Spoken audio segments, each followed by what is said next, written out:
السلام علیکم ورحمۃ اللہ وبرکاتہ۔ آج میں آپ لوگوں کے سامنے ایک حدیث لے کر آیا ہوں جو در حقیقت ایک واقعہ ہے۔ حضرت عبداللہ ابن عمرو ابن العاص رضی اللہ عنہ فرماتے ہیں کہ ایک مرتبہ میں اور آپ صلی اللہ علیہ وسلم کے صحابہ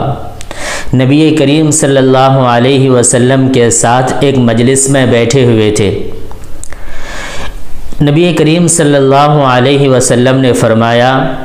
یطلع الآن علیکم رجل من اہل الجنہ، اے میرے صحابہ، ابھی تمہارے سامنے سے ایک شخص گزرے گا جو جنتی لوگوں میں سے ایک جنتی آدمی ہے۔ یہ سن کر سارے صحابہ کو بڑی جستجو ہوئی، بڑا اشتیاق ہوا کہ آخر وہ کون شخص ہے جس کے بارے میں نبی کریم صلی اللہ علیہ وسلم نے دنیا کے اندر جنتی ہونے کی بشارت سنا دی ہے۔ حضرت عبداللہ ابن عمرو ابن العاص رضی اللہ عنہما فرماتے ہیں کہ اتنے میں ہم نے ایک انصاری صحابی کو دیکھا کہ وضو کر کے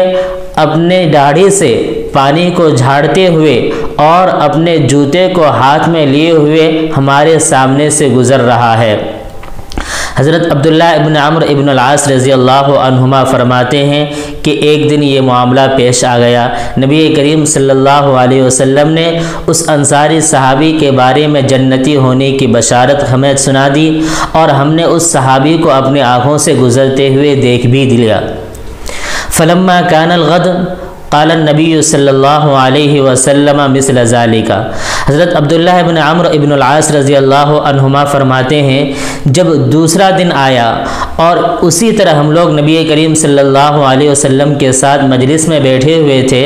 تو نبی کریم صلی اللہ علیہ وسلم نے وہی بشارت پھر ہمیں دوبارہ سنائی، دوسرے دن بھی سنائی،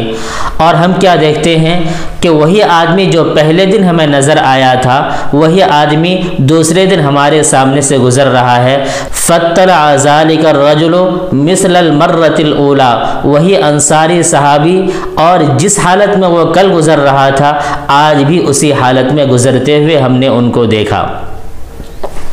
فلما کان اليوم الثالث، جب تیسرا دن آیا، تیسرے دن بھی نبی کریم صلی اللہ علیہ وسلم نے فرمایا، قال النبی صلی اللہ علیہ وسلم مثل مقالته ایضا، تیسرے دن بھی وہی بات دہرائی، اور عجیب اتفاق کی بات یہ ہے فطلع ذلك الرجل على مثل حاله الاولى، تیسرے دن بھی ہمیں وہی صحابی نظر آئے جو پہلے دن نظر آئے تھے، اور جو پہلے دن ان کی حالت تھی، جس حالت میں ہم نے ان کو دیکھا تھا اسی حالت میں ہم نے تیسرے دن بھی ان کو دیکھا۔ فلما قام النبی صلی اللہ علیہ وسلم تبعہ عبداللہ ابن عمرو ابن العاص رضی اللہ عنہما، جب نبی کریم صلی اللہ علیہ وسلم اس مجلس سے چلے گئے، مجلس برخاست ہو گئی، تو حضرت عبداللہ ابن عمرو ابن العاص رضی اللہ عنہما مجلس سے اٹھتے ہیں اور اس صحابی کے پاس جاتے ہیں اور کہتے ہیں کہ دیکھو میرے ساتھ کچھ گھریلو معاملہ پیش آ گیا ہے جس کی وجہ سے میں نے 3 دن تک اپنے گھر نہ جانے کی قسم کھائی ہے، اس لیے میں چاہتا ہوں کہ آپ مجھے اپنے ساتھ اپنے گھر میں ٹھہرا لیں، آپ کی بڑی نوازش ہوگی، بڑی مہربانی ہوگی۔ وہ صحابی کہتے ہیں کوئی پریشان ہونے کی ضرورت نہیں ہے، میرے ساتھ میرے گھر میں قیام کر لینا۔ حضرت عبداللہ ابن عمرو ابن العاص رضی اللہ عنہما فرماتے ہیں میں ان کے ساتھ رہا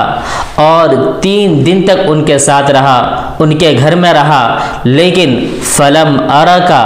عملت کبیر عمل، میں نے ان کو کوئی بڑا عمل کرتے ہوئے نہیں دیکھا، میں نے ان کو کوئی نیا عمل کرتے ہوئے نہیں دیکھا، میں نے ان کو کوئی ایسا عمل کرتے ہوئے نہیں دیکھا جس کی وجہ سے مجھے ایسا لگے کہ ہاں اس عمل کی وجہ سے نبی کریم صلی اللہ علیہ وسلم نے ان کے جنتی ہونے کی بشارت سنائی ہے۔ حضرت عبداللہ ابن عمرو ابن العاص رضی اللہ عنہما فرماتے ہیں کہ میں نے آخر ان سے پوچھ لیا کہ وہ تمہارا کون سا عمل ہے جس کی وجہ سے نبی کریم صلی اللہ علیہ وسلم نے جنتی ہونے کی بشارت سنائی ہے؟ وہ صحابی کہتے ہیں ما ہوا الا ما رأیت 3 دن تک تم میرے ساتھ رہے، جو عمل تم نے مجھے کرتے ہوئے کہا ہے وہی بس میرا عمل ہے، اس کے علاوہ میرے پاس کوئی دوسرا عمل نہیں ہے۔ حضرت عبداللہ ابن عمرو ابن العاص رضی اللہ عنہما فرماتے ہیں جب انہوں نے یہ بات کہی اور مجھے کوئی دوسرا عمل نظر بھی نہیں آیا، فلما ولیت دعانی، جب میں واپس جانے لگا تو اس صحابی نے مجھے واپس بلایا اور کہا ما ہوا الا ما رأیتا، عمل تو میرا بس وہی ہے جو تم نے 3 دن کے اندر مجھے کرتے ہوئے دیکھا، لیکن غیر انی لا اجد فی نفسی لأحد من المسلمین غشا، ایک بات ہے اور ہو سکتا ہے کہ نبی کریم صلی اللہ علیہ وسلم نے اسی بات کی وجہ سے، اسی خوبی کی وجہ سے میرے دنیا کے اندر جنتی ہونے کی بشارت سنائی ہے۔ وہ بات یہ ہے کہ میں اپنے دل میں کسی مسلمان کے لیے ذرا سی کدورت، ذرا سی نفرت، ذرا سی رنجش، ذرا سا بغض، ذرا سی دشمنی اپنے دل کے اندر نہیں رکھتا ہوں۔ اور فرمایا ولا احسد احدا علی خیر آتاہ اللہ ایاہ، اگر اللہ نے کسی کو کوئی خوبی عطا فرمائی ہے، کسی کو کچھ نوازا ہے، کسی کو کچھ عنایت فرمایا ہے تو میں اس چیز پر اس آدمی سے حسد نہیں کرتا ہوں، بس میری ایک خوبی یہی ہے، ہو سکتا ہے کہ اسی خوبی کی وجہ سے نبی کریم صلی اللہ علیہ وسلم نے دنیا کے اندر میرے جنتی ہونے کی بشارت سنا دی ہے۔ میرے بھائیوں، میرے ہم عمر ساتھیوں، میرے بڑوں بزرگوں، اس واقعے سے ہمیں یہ سبق ملتا ہے، یہ پیغام ملتا ہے، یہ عبرت ملتی ہے کہ ہمیں اپنے دل کو تمام طرح کی رنجشوں سے، کدورتوں سے، بغض سے، عداوتوں سے، نفرتوں سے اپنے دل کو، اپنے سینے کو پاک رکھنے کی بہت ضرورت ہے، بہت ضرورت ہے۔ یہی وہ چیز ہے جس کے بارے میں حضرت عبداللہ ابن عمرو ابن العاص رضی اللہ عنہما نے فرمایا وَهِيَ الَّتِي لَا نُطِيقُ، یہی وہ عمل ہے، یہی وہ چیز ہے جس کی بہت سے کم لوگوں کو توفیق ملتی ہے، جس کو بہت سے کم لوگ اپنے اندر بسا پاتے ہیں، یہ خوبی بہت کم لوگ اپنے اندر پیدا کر پاتے ہیں۔ اسی لیے ہمیں اس واقعے سے یہ سبق لینا چاہیے کہ ہم بھی اپنے دل کو تمام طرح کی نفرتوں سے، عداوتوں سے پاک رکھیں گے۔ امید ہے کہ دنیا کے اندر جنتی ہونے کی بشارت نہ سہی لیکن اس دنیا سے جانے کے بعد ہمیں جنت کی بشارت ضرور ملے گی، ہم جنت کے مستحق ضرور بنیں گے۔ دعا کریں کہ اللہ تعالیٰ مجھے بھی اور آپ کو بھی ان باتوں پر عمل کی توفیق عطا فرمائے۔